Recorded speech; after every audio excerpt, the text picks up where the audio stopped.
Evolución de la tortura en el mundo antiguo. Francia. La realidad es un discurso de poder, afirma el doctor Sergio Reyes Ramos. La política y el poder son antecedente y consecuente, mecanismo y resultado, objeto y fin en sí mismos. Para los franceses, esta definición fue asimilada y justificada para el nacimiento de un nuevo marco de discurso en el que fueron separadas tanto la venganza divina como la venganza privada. Una no extingue a la otra. En el orden necesario para formular un discurso nuevo, así como un útil estado de sometimiento y subyugación, hay que recordar que se requiere de esa fuerza vital que otorga el miedo difuso del tótem. La Santa Inquisición había sido presenciada por el continente europeo desde su inicio con la bula papal de Lucio III, de la cual fueron víctimas incontables mujeres y hombres de los que hasta la fecha los historiadores no han logrado ponerse de acuerdo, pero asumiendo oficialmente el número aproximado de 600,000 personas que sufrieron desde el proceso de reflexión hasta la pena capital. Los crímenes de la historia antigua tuvieron como justificación la ofensa a los dioses, pero en el caso de Francia, con los novedosos discursos e invenciones humanas, no funcionaría el discurso antecedente del holocausto hecho por la Iglesia Católica y de sus tormentos en la Santa Inquisición. El tótem va a ser tan importante en la etapa del Estado francés como lo fue para los griegos y los romanos.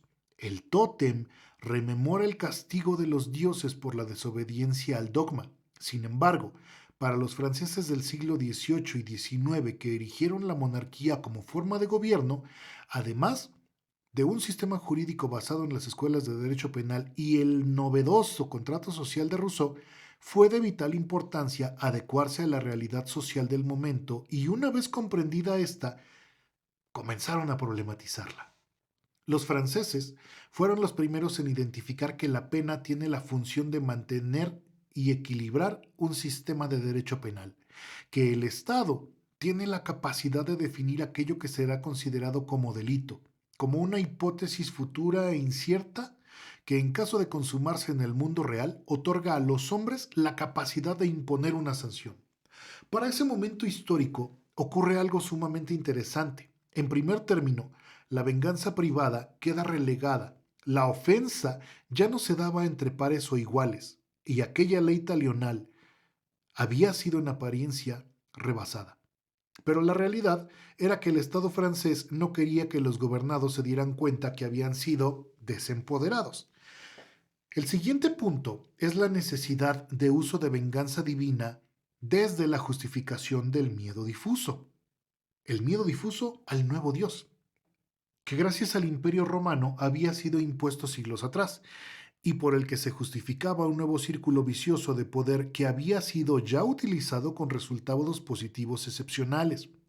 Este círculo de poder al que hacemos referencia implica la capacidad omnipotente, omnipresente y atemporal del nuevo Dios único, que deposita su poder divino en una figura que será erigida como príncipe y posteriormente como rey. Acto sacramental que se lleva a cabo por el representante máximo de la Iglesia Católica, personaje que cerraba el círculo con la legitimación que recibía de la figura del recién nombrado rey. No obstante, hay que decir que realmente no existían tres sujetos en este círculo de poder, sino únicamente dos, que para efectos fácticos o reales determinaban el rumbo de un Estado y su sociedad. Esto era simple, pero era sacramental. Un hombre legitimaba a otro en nombre del nuevo Dios único, el cual había revestido de su poder divino al monarca, que como ya dije, una vez investido, legitimaba el dogma impuesto por su iglesia y por su credo.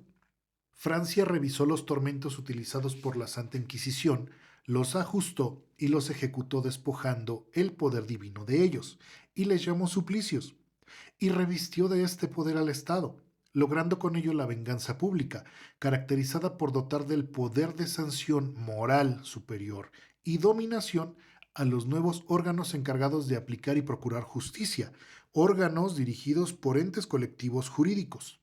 El Estado francés sabía perfectamente que las penas debían causar aflicción o dolor, que debían estructurar las funciones de cada una de ellas e inducir un resultado con su aplicación.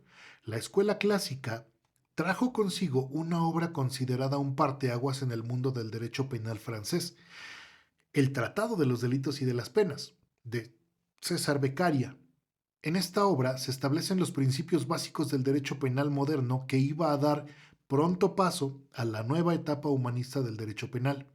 Beccaria, para aquel entonces, era un muchacho entusiasta de más o menos 25 años, que realiza este ensayo y que había de ser traducido a distintos idiomas por su crítica hacia los sistemas inquisitivos basados en la tortura.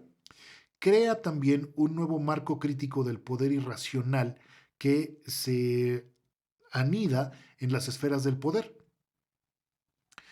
Esta obra fue publicada en 1764 por primera vez y era como tal una afrenta porque Beccaria había retomado el pensamiento del espíritu de las leyes de Montesquieu y siendo pioneros en esa asignatura, había un tercer elemento que completaba los requisitos para la estructura de un nuevo discurso del derecho penal.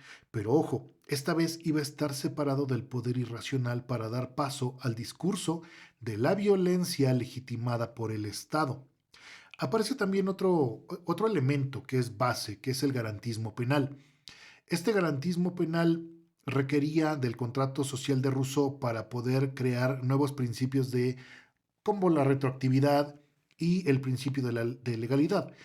Estos dos principios lo que buscaban era limitar al Estado en cuanto a su actuación y colocar elementos de resguardo a la también nueva aparición de los derechos de los gobernados. Bueno, comenzamos a tener un avance bastante interesante en el discurso del derecho.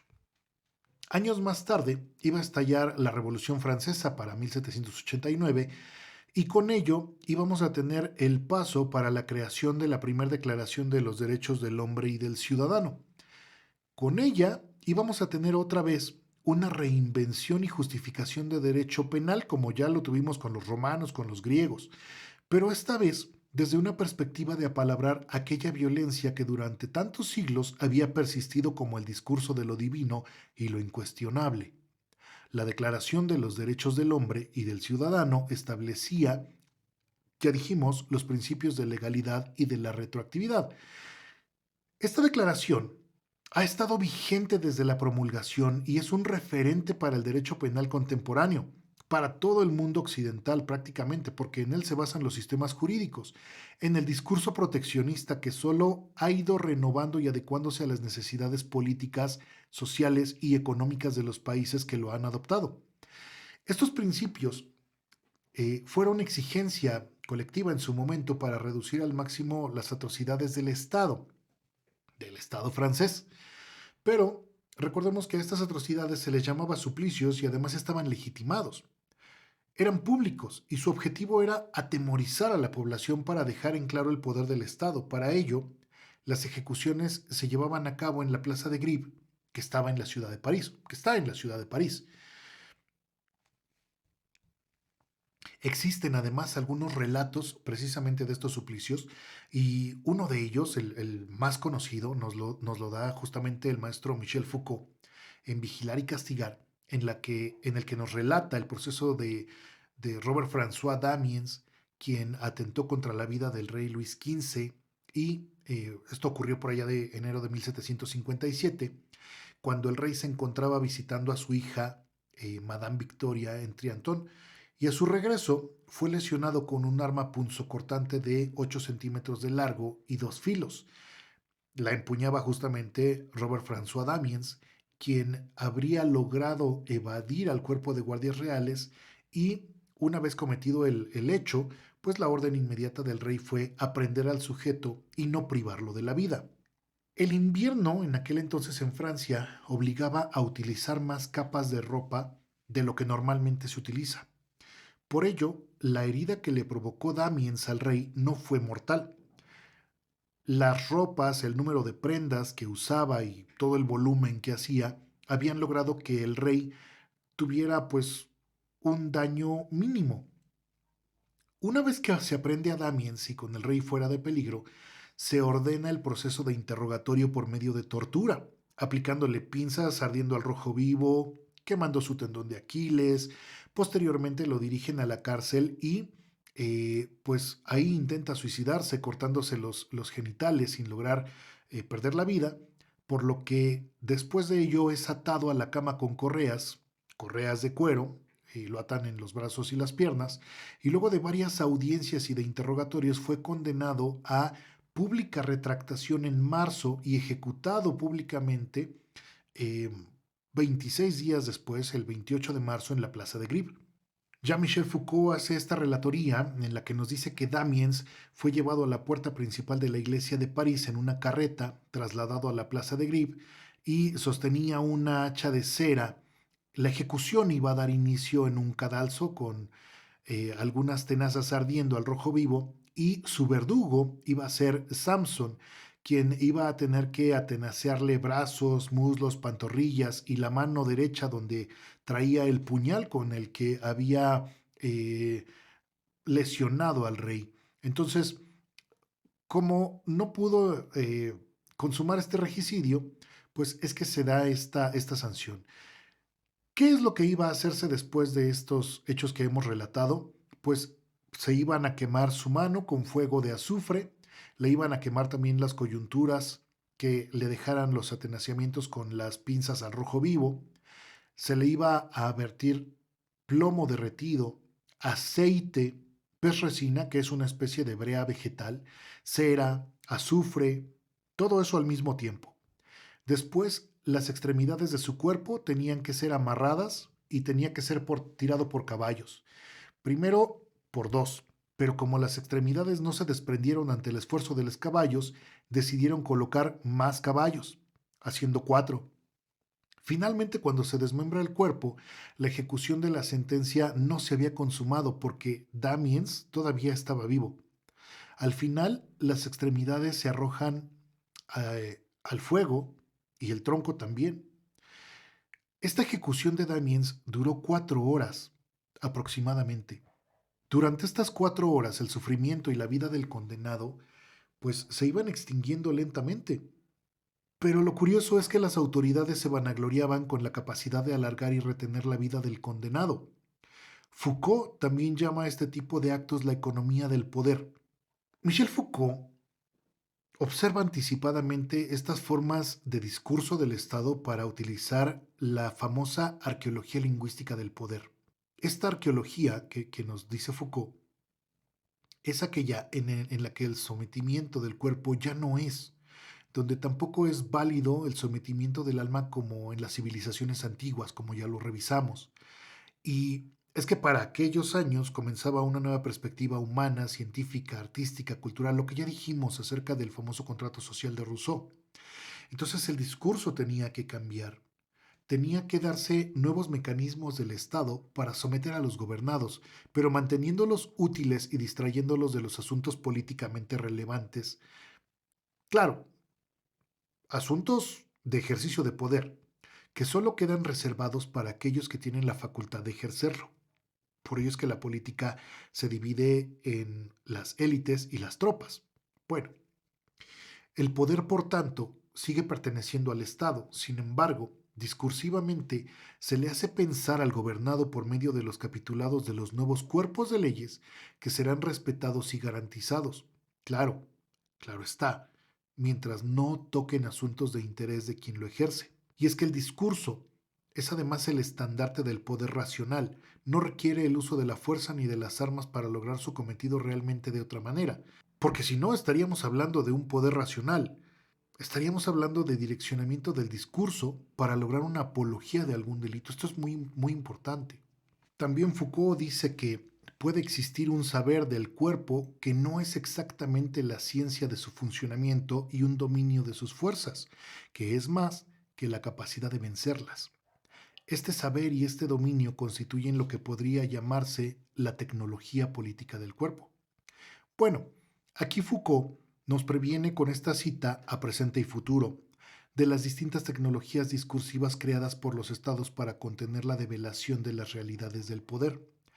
Estas realidades que se encuentran silenciadas por las nuevas teorías y dogmas que buscan la histerización y neurosis de las generaciones presentes y venideras. Hay que distinguir aquí entonces los dos tipos de sistema jurídico que propone. En el primero se encuentran los que ejercen el poder, quienes destinan los esfuerzos para determinar aquellas conductas que se permiten, pero que son delitos para la generalidad.